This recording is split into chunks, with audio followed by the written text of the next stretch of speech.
All righty. Good evening, everyone. I want to thank you for joining us tonight. I'm sure everyone knows by now that we're starting in-person learning as of Thursday. And so today we wanted to share with you the changes that we've made and the process we went through to get students back on site. We'll share with you the cohort makeup, information about the disinfecting and the cleaning protocols, saliva screening, and so forth. We'll also give you an update on what many of you have probably heard about safeguard and some of the misinformation that's out there. We'll take an opportunity to update you on accommodations. Also, how as we move forward to fall of the 21-22 school year, and then we'll give you an update on the vaccination clinic that we're planning with the Village of Oak Park. Then we'll open up for any questions that you have. I do want to remind us, in our last meeting, there was a lot of personalization about faculty and staff and the perception that people had about whether or not they wanted to work, and some assumptions. I even made an assumption myself. And so I just want to remind us that as an advisory group, that we try to keep that at that level and not personalize it for individuals who are part of this committee. And with that, we're going to get started. Did Greg come in yet? Is that a yes or no? I can't hear anyone. Can you guys hear me? I don't see Greg. Yeah. I just want to make sure you can hear me. But we're going to go on and get started. Next slide, please, Lisa. So on February 1st, as you know, when we returned from, excuse me, winter break, we launched our hybrid learning plan. At that time, we had 1,926 students who had initially opted in for on-site classes. Based upon the guidelines at that time for social distancing, we had to go down to 4 cohorts in order to accommodate the students. Each cohort ran through the building 2 days for in-person instruction classes, and then they were followed by 6 days of remote learning.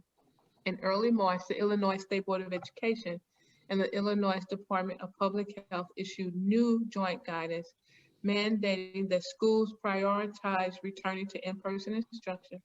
However, this would not be like pre-pandemic in-person instruction. The guidance made it clear that the mitigation measures that we already had in place, which were mask wearing, social distancing, enhanced cleaning protocols, must be followed. Schools who wanted to continue or to do saliva screening and or daily health certifications, it was not required, but they could continue if they chose to do so, and so we did. This was a significant change in the guidance is the social distancing. It went from 6 feet to 3 feet, and if the teachers were fully vaccinated. However, they continue to stress that the best case scenario is to have 6 feet of social distancing in place. Once again, we opened up the window for parents to sign up. And this time, we ended up with another 120 families only that chose to opt into hybrid learning. This gave us a grand total of 2,046 students who opted on site. Again, we reevaluated our capacity on how to do that, and we offered our families that opportunity. Next slide, Lisa. Is Greg in, or I'm going to take his part? So the number of days for each student on site has doubled. I do want to say since launching in February, we've seen in-person attendance decline to the point that there was only roughly half of our hybrid students who were actually choosing to continue, and they went back to remote. With so few days in the building and so few students actually present in their on-site classes, many students felt that attending in person simply wasn't worth the effort. By going down to 2 cohorts, however, instead of 4, students will be able to participate in on-site classes twice as often through the end of the school year. They will be in the building for classes at least 2 days a week and sometimes even 3 days. So we will start with cohort 1 on Thursday, and then cohort 2 will start on Monday. So we're no longer OPR and F. We are cohort 1 and 2. So we're hoping that with the increased number of students, our attendance will also increase for hybrid learning. Next slide, please. One of the things we did not change, however, was our schedule. We wanted to keep things as close to normal and consistent as we possibly could. And so we are maintaining our current A-Day, B-Day schedule, as well as the daily bell schedule through the end of this year. We did consider, however, switching to a normal 8-period schedule, but that would have kept students in the building for an extended period of time, which would have had to include lunch. Given that the South Cafeteria, as you know, is under construction until early 2022, we didn't have the capacity to accommodate on-campus lunch while maintaining social distances. For lunch, it was determined from CDC, ISB, and IDPH that students had to sit 6 feet apart and face in the same direction within the cafeteria, and there was no way we could do that in our cafeteria, the North Cafeteria. Next slide, please. So I want to share that we are revising our saliva schedule testing, and so I'm going to ask Mike Cariosho to speak to the saliva screen. Sure. Thank you, Dr. Pruitt-Adams. As you can see on this slide, the main goal is to try to reduce confusion and to simplify and standardize the schedule. So rather than having it be what it was before, which was really based upon cohort, and the dates were staggered based upon when those cohorts were coming in, we thought it would be simpler if we just went to an alphabetic breakdown of when students would drop their saliva samples off. That's what a number of other schools were doing, and they've learned from best practices that works very well. So we will have consistent testing each week. Monday and Tuesday would be A through L in the alphabet. Wednesday and Thursday would be M through Z, and then the staff would continue to drop off their samples on Wednesdays. This includes all students. So this is irrespective whether a student is designated as a hybrid student or designated as a remote student, whether they're in activities or sports. This goes for the entire student population, which also simplifies matters versus having everyone on a different schedule. This also helped because what was happening before is we had weekend drop-offs and evening drop-offs, which made it very complicated. If there were any issues with the testing, it gave us a very hard time to be able to resolve those issues because the parents were finding out about this in the middle of the night or over the weekend, and we didn't have the appropriate staffing to be able to respond to those issues. So I think by shifting everything, we also have moved the drop-offs to midday. We're going to have a much better way of responding to issues that as they come up, and I think the consistency is going to really help folks clear things up in terms of when they're supposed to drop their samples off. This will, other than the transition period, which has to be a little longer, we will guarantee that everyone is tested at least once a week. Lisa, the next slide, please. Okay, this is Chris. Chris will also speak to the cleaning and the Chris, you'll speak to the health screening protocols. So the saliving testing requirement for all students remains unchanged, as does the link to the daily symptom screener emailed to all students and employees. This must be completed in order to enter the building. And anyone not completing the screener by staff prior will not be allowed to enter the building. We're maintaining that same health screening protocol that we've had in place since we launched hybrid learning. And to accommodate the increased number of students on campus each day, we're adding another door for them to enter. And we're also increasing the presence of both campus safety and educational technology staff at the entrances in order to screen students as efficiently as possible. Next slide, please. Ron, would you address the cleaning and disinfecting protocols? Can everyone hear me? Can you hear me? Yes. Yep, loud and clear. Yes. Okay, so we're going to continue to follow the cleaning and disinfecting protocols as we did before. B&G uses the Nemesis disinfectant, which is an EPA Tier 1 list for fighting COVID-19 and is ready to kill the virus within 1 minute. The classrooms, B&G is supplying hypochlorous, which is coded as HOCl disinfectant for the teachers and students. The HOCl is completely non-toxic and to humans and mammals.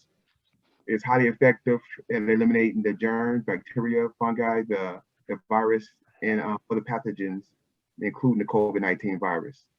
Since launching the hybrid learning in February, we've experienced a low risk of the transmission of COVID-19 in the building.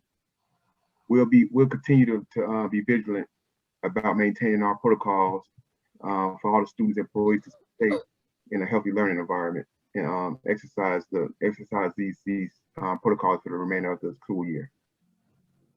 Okay, Lisa, would you go back to the agenda? We would, if there are any questions at this point in time regarding the students coming on site, which you could ask those now. We're also going to cover some more things, but just want to give you an opportunity to ask any questions that you have at this point in time about the reopening. And I can't tell if anyone has a question. So if you do, just say your name and then make your comment or your question.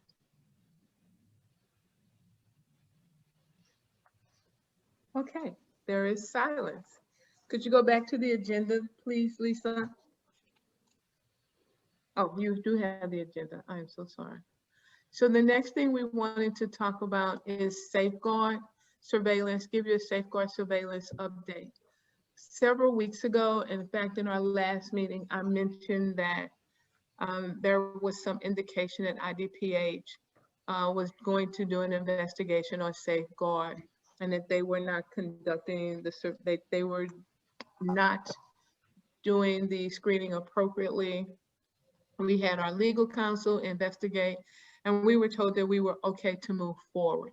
Since that time, we issued a letter to our parents regarding our stance on safeguard, and that much of the information that had been put out was incorrect.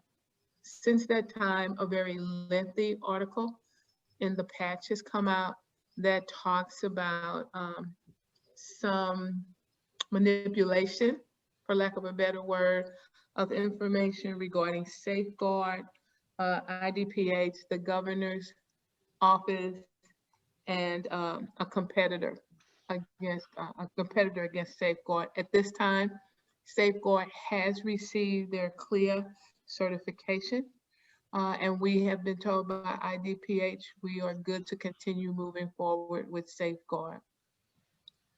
It has helped us to minimize the number of active COVID cases on site. Is there anyone who has any questions regarding safeguard? I do want to say sports and activities will continue after school is out. And so we will continue the screening through June the 19th once our sports and activities are over. There has not been any decision about saliva screening for the fall. Are there any questions regarding that? I do want to also add that the board recently approved a face mask wearing policy that will help not just Oak Park and River Forest High School District, because many school districts have adopted it, will help us to reinforce the policy for wearing face masks. Any questions on safeguard? Dr. Pruitt-Adams, it's Dave Yamashita. Hi, Dave. Has there been much parental questions or pushback around the article and subsequently your communication, which was very good? Thank you. Thank you. Initially, when the New York Times article came out, I think the board and I may have received 2 emails about it. And we responded very briefly that, you know, we were confident, we had our legal look into it, and we were good to go. But since we sent out the comprehensive correspondence, we've not received one email regarding safe fraud. Great to hear. Thanks. The next one is accommodations, Dr. Sanders. Thank you, Dr. Pruitt-Adams. So we asked all employees who are approved for a remote work accommodation to provide a medical recertification if there was another reason why they had to remain remote, given that we provided an opportunity for everybody who was able to get vaccinated to be vaccinated on site.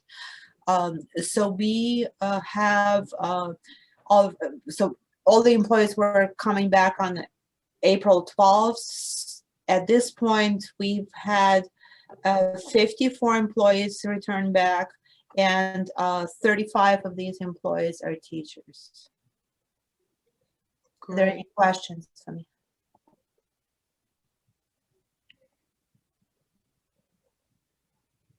Wonderful. The next item is parent and faculty communication. So I'm going to ask Chris and Karen to kind of tag team on the information we sent to parents that talked about how they could find their cohort groups and all of that. Sure, I'll start off. So we did a process working with some consultants in order to determining which configuration of cohort assignments worked the best and did not give us any rooms where we had too many people in the room in any one period. Once those assignments were distributed throughout our Skyward system, we issued a notice to parents with instructions on how to go through this family access portal of Skyward and see the cohort that is assigned. We also set up an additional assistance to field any questions that parents might have regarding their cohort assignments, or if they had trouble obtaining that information.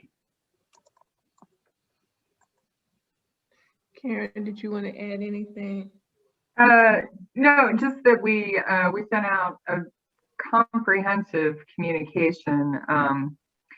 You know, it's always a little bit of a struggle to provide all the information that we think people need in as clear and concise a format as possible. So, so we sent that out, and I think that, you know, based on the emails I'm getting now, we're in a bit of a transition with people getting used to the drop-off being at 1 p.m.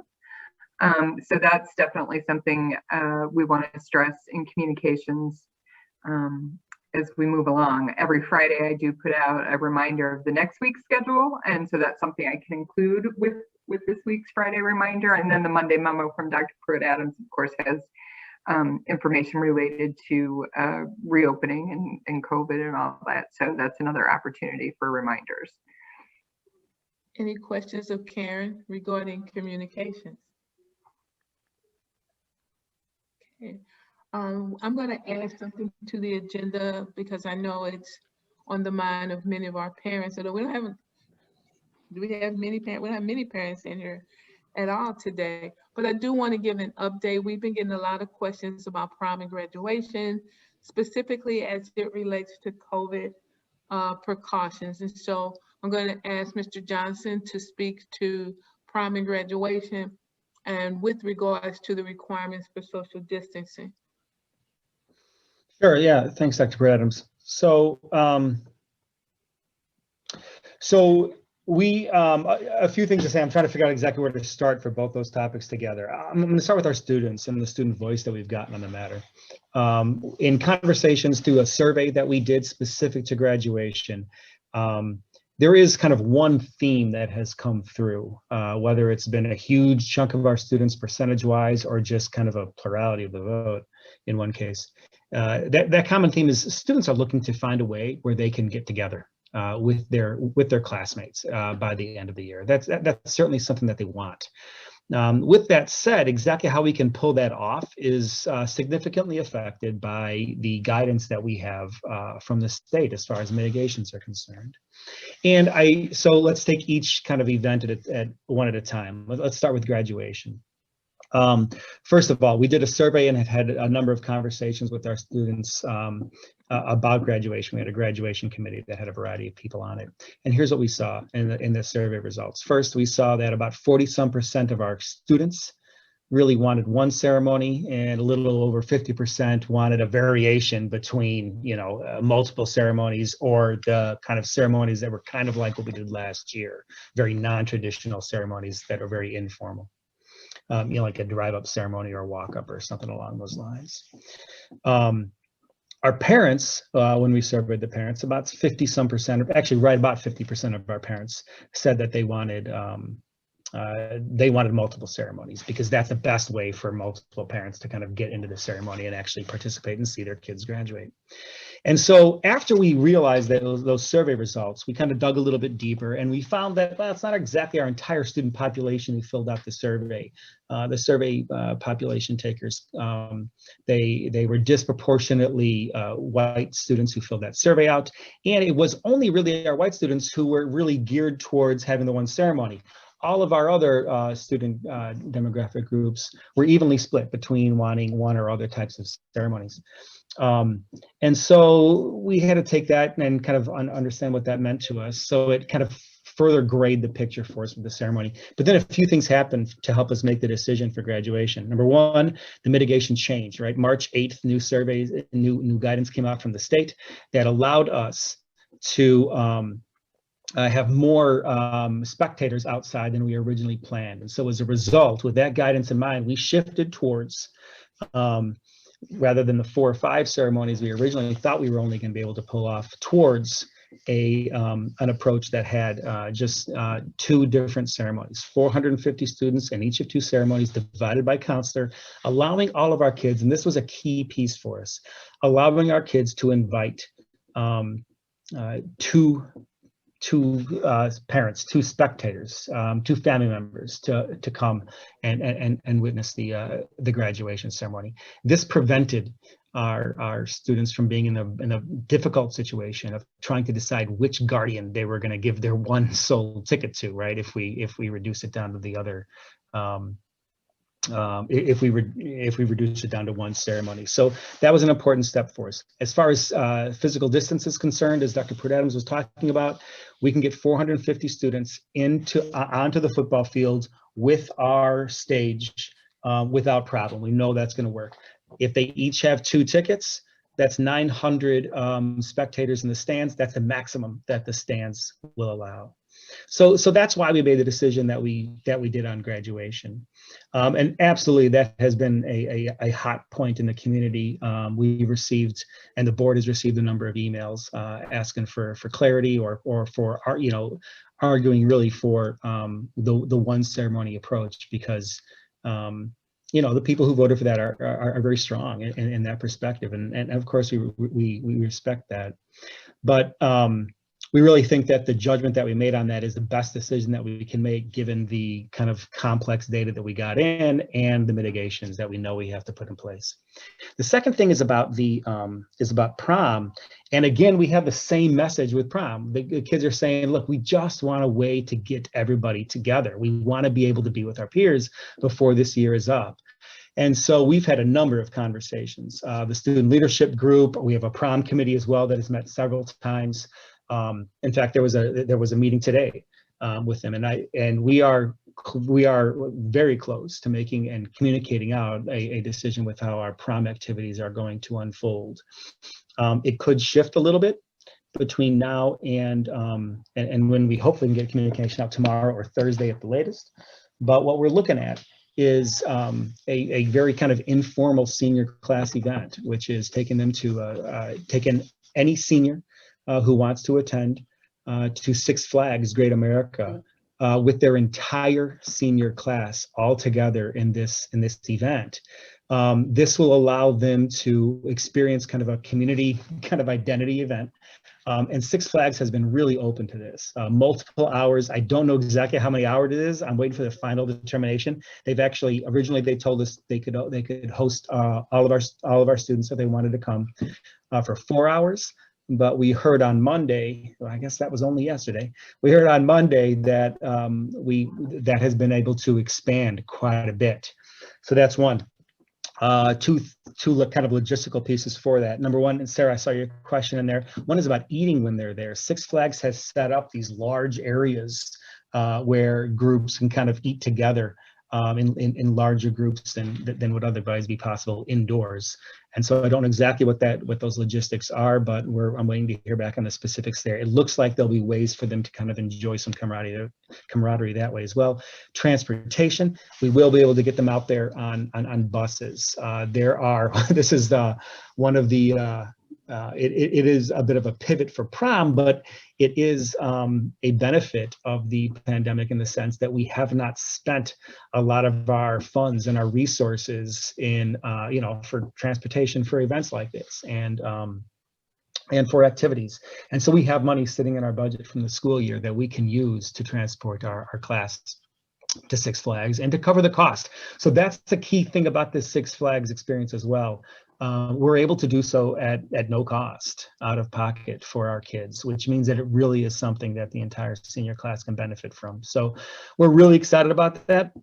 It's not perfect. But we think we're going to be able to hit the number one need that our seniors told us, and that is to do a school-wide event for seniors. So anyway, that's where we are with that. And we hope to get that on a Wednesday or Thursday. Okay. I want to add just two comments. Yesterday in the student leaders group, it was shared with the students that they will sign up for the bus and that they will have an opportunity to sign up to ride with their friends, which I think is great as well. Oh. Mm-hmm. Yes, they will be able to, be in a group that they can control. Thank you for that. I forgot about that. That's a key piece. I want to talk about vaccinations. Is that okay? Yes, because I was going to talk about vaccinations too, but you go right ahead. Oh, good. So, Dave's actually, I just thought David, you should have talked about that. So, this is true for graduation or prom. We are not able to utilize the fact that students may be vaccinated for any purpose in our mitigation protocol, except for one, and that is related to quarantining rules.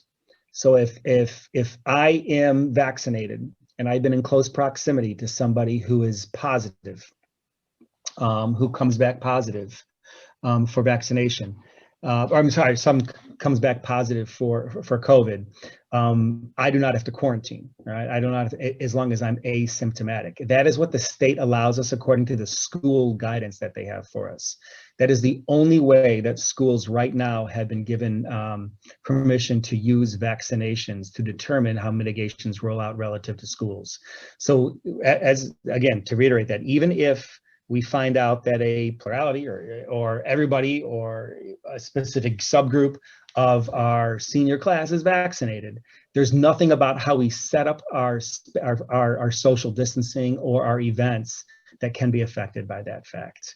It's just not something that's allowed.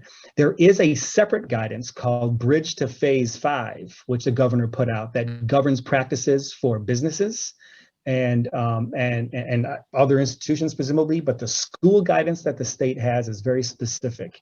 And when we saw a discrepancy between those two bits of guidance, we have called and we've gotten clarification on that. So we unfortunately are not able to use vaccination information in our decision making. So I see Dr. Tabak's comment. I do want to answer some other things, and I'm going to come back to vaccination too. One of the questions that was in the chat was asking if the two ceremonies were going to be on the same day. Yes, they are. And Greg, did you mention the days? I can't hear you. I'm sorry, the days. Oh, the days of graduation? Yes. I did not, no. Do you want me to touch that?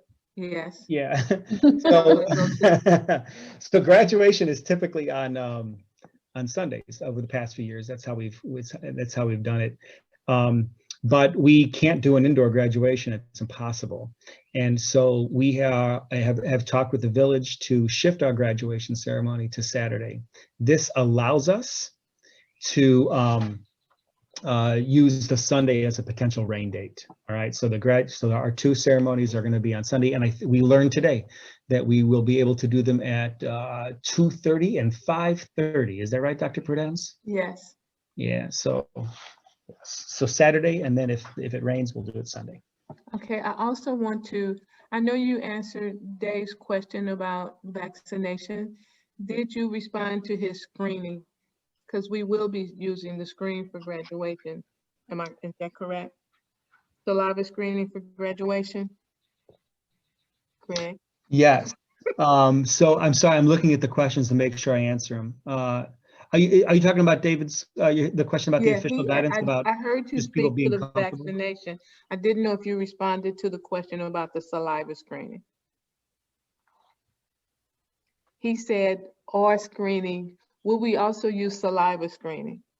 Oh, yes. Yes. Okay, Yes, sorry. Yes.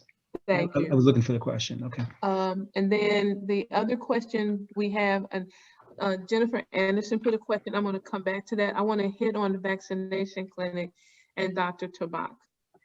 So we are working with the Oak Park Department of Public Health to sponsor a vaccination clinic on April 24th and again on May the 22nd. It was initially, we wanted it to be for students 16 and 17 as well, but because they only have Moderna at this time, it will be for students 18 and over and any adults in Oak Park who need their shot. Once they get the Pfizer, then they will open up clinics for 16 and 17-year-olds. As a district, we've sent out flyers to all of our parents on how to register their children to get the vaccine. I was also told that the Oak Park Department of Public Health / the village was providing vaccines to pediatricians because they know that pediatricians are also vaccinating kids. And so when I talked to the village manager today, as everyone knows, they had to pull the Johnson & Johnson. And so now they are scrambling to get more Moderna. On the 24th of April and the 22nd of May, the goal is to do 900 vaccines. And so the clinic will run from 9 until 3, and it will be housed at Oak Park and River Forest High School. We're gearing up with Pfizer. Okay. That's great news, Dr. Tabak. We've had quite a few parents ask us if they could track the information for us of students who are being vaccinated. And because it is a medical record, we can't ask them to supply it to us. And so we had that question come from a lot of parents with regards to graduation and events, because we can't ask because it's a medical record. But that is good to know that you're using Pfizer, and I hope it gets approved for 12 and up. Outside of the official guidance, the more we heard vaccination, absolutely correct, Dave. And so we're hearing on a daily basis that last night I heard on the news that some students were going to Walgreens in Oak Park because they're doing the vaccinations as well. So we're hoping to get everyone vaccinated as soon as possible. I do want to go back to, I think I answered everybody else's questions. I want to go back to Jennifer Anderson's question. And this is asking regarding the saliva testing and the new drop-off schedule. If for some reason a sample is not processed, is there an alternative method of proof a parent can show so that their child does not have to wait a full week to submit another saliva test? If a parent can get a rapid PCR test and provide proof of a negative COVID test for re-entry to school and sports. Right now, our process, our health screener will come up red if a student hasn't done a drop. However, they have 2 days. So if A through L is Monday, Tuesday, they have 2 days that they can drop. So if they drop late on Monday, they will still be in the, what do we call it, the box, and get picked up on Tuesday. But we've not discussed, we've had a couple of parents who asked us that question, but we've not come up with a formal response on if they get a rapid PCR test. Chris or Mike, do you want to add to that, or Greg? Yeah, it's actually a lot more flexible than that, Joylyn. We've set up the Monday, Tuesday, Wednesday, Thursday, really just to keep it simpler for people. But the reality is the test would be valid for for 8 days. Okay, the reason I'd say it, because if you turn in on Monday of 1 week, you have to be able to come in. It has to be good till Tuesday the next. That's like the longest it could be for it to be a week. But the reality is, if you drop in within that, anytime within that window, your testing date gets reset to another 7 days. So the reality of it is, it's not quite the strip. You're coming in, you're in this cohort, you got to come in on this date. That's all of that logic is gone. It's much simpler. And I think that issue of people running into it is going to be really, it's going to almost, I'm hoping it goes away completely, but it'll certainly be significantly decreased. Thank you. Do you mind if I add about the yellow mark, Mike? Sure, go ahead. Yeah, so Mike also worked into the process where during the course of that, as you're getting closer to your expiration date, the message that comes up within the health certification system actually tells you with a yellow mark as opposed to a green mark that you're approaching the expiration of your vaccine date and that you should be turning in another sample soon. So that will also help folks keep in mind where they are in the process and not hit them with a sudden stop, but giving them an opportunity to turn in another sample. And this is Jen, just to, give an example. So if a student dropped off a sample on Monday, and, Wednesday would be the day that you would,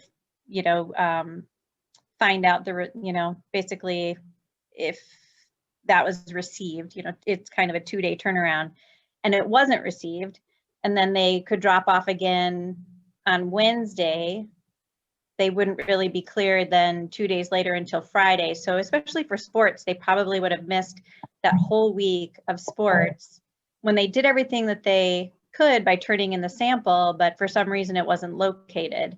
So is there just an alternative for a parent to, get something same day to minimize the missed time that student would have for that sport?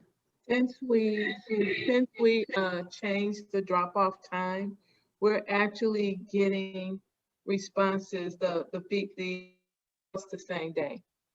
So there's no longer a 48-hour wait to notify parents. Okay, so even if they, then that is if it's positive or negative, but if it just was missing, would a parent know the next day then as well? Yes, because we would normally, are we still scanning? We were scanning them. And when we were scanning them, we would know who was missing. Or if we would get one without a label on it, then we would actually go and try to find the label if it had the name on it. But since we've switched with this new process, I don't think we've had that instance of someone missing. You're not going to have that same positive email for someone missing, because it could be anyone at any date. The way you would know for certain would be to go in and take the survey. The survey will tell you immediately if your date is out of whack. Right. And you'll be able to take that survey at any point. At any point. Because that's going to be coming on a daily basis. And within a couple hours of the vial getting scanned by us at collection, it's imported into the system and that date is updated. So this is a pretty dynamic process that we have with multiple points at which you can turn it in, as opposed to this is the day you have to turn it in. So that's the benefit of this more multi-day system of drop-off. And as Okay. Dr. Pruitt-Adams said, by virtue of the fact that we have a 1 o'clock cutoff, the lab is guaranteed, well, they've guaranteed, quotes, that they'll have the results to us first thing the next morning. So hopefully that really helps with the issue of the longer turnaround time. Does that help, Jan? Yeah, I hope so. Well, we'll fine tune it. You know, pretty much we're working with the lab closely, and if things don't work exactly the way we've laid them out, we reserve the right to tweak them and make them better. Yeah, and you may be aware, I mean, there were a lot of issues with the lag from spring break and kids not getting tested for a while, and the two systems not talking to each other, you know, as seamlessly. So, you know, maybe that was just a fluke from spring break, and hopefully it will correct itself now. We sure hope so. Any other questions before I move on? So we've been asked, what will school look like next year? That's a big question mark for all of us.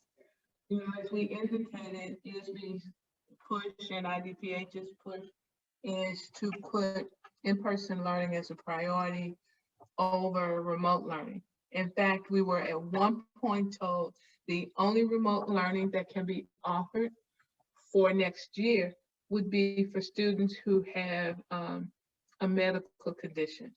However, now that numbers are going back up and variants are being identified, there is some talk about possibly having remote, but that's not been determined yet.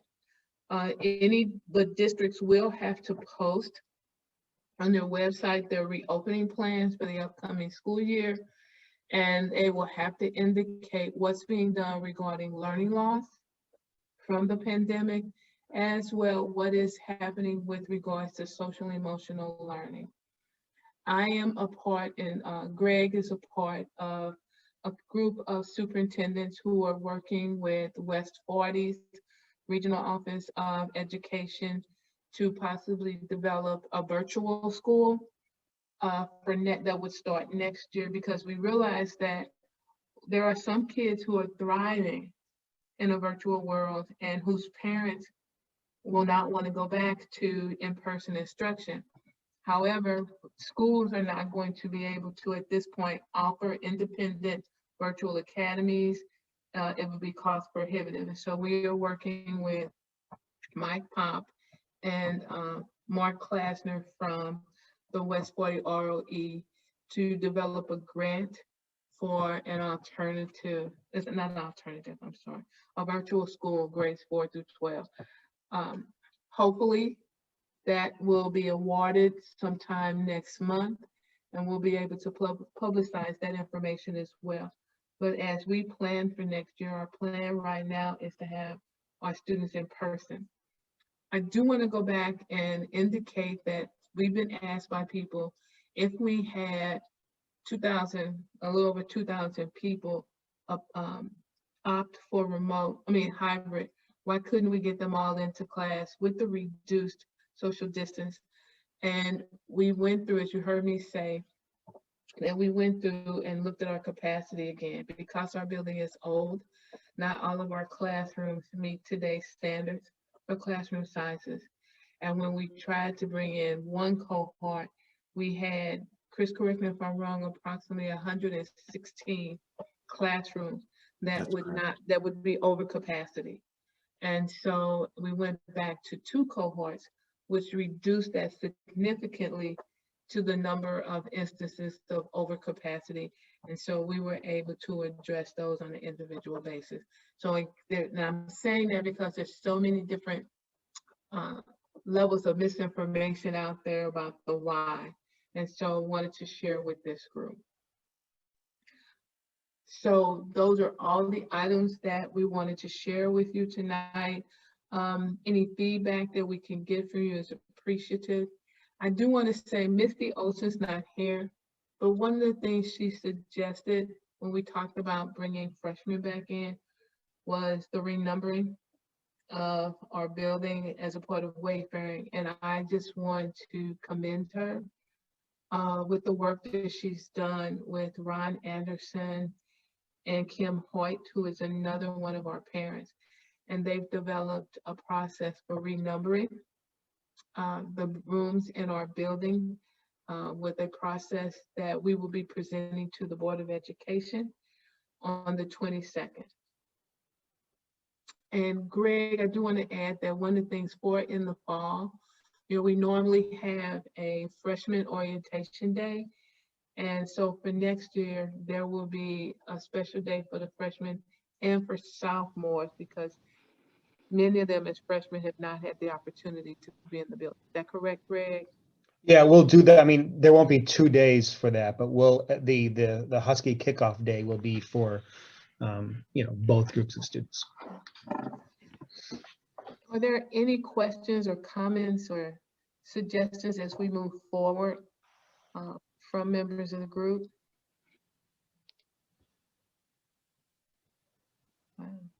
So if not, we will have another meeting. Well, next one is May. We really want to do one more once we get the reopening plan for next fall done, so that we can run it by you, as particularly as faculty and staff and parents and our medical professionals giving us any insight on just making sure we've got everything in place for next year. And so if there are no questions, then I won't keep you any longer. I'll get you back out where there's still some sunshine. And do want to thank each and every one of you for taking this journey with us. To those of you who pushed us to really go back and revisit the metrics on getting kids in, thank you. To those of you who gave us great suggestions on getting student voice, how we could support our kids socially and emotionally, thank you. Without further ado, have a wonderful evening and take care.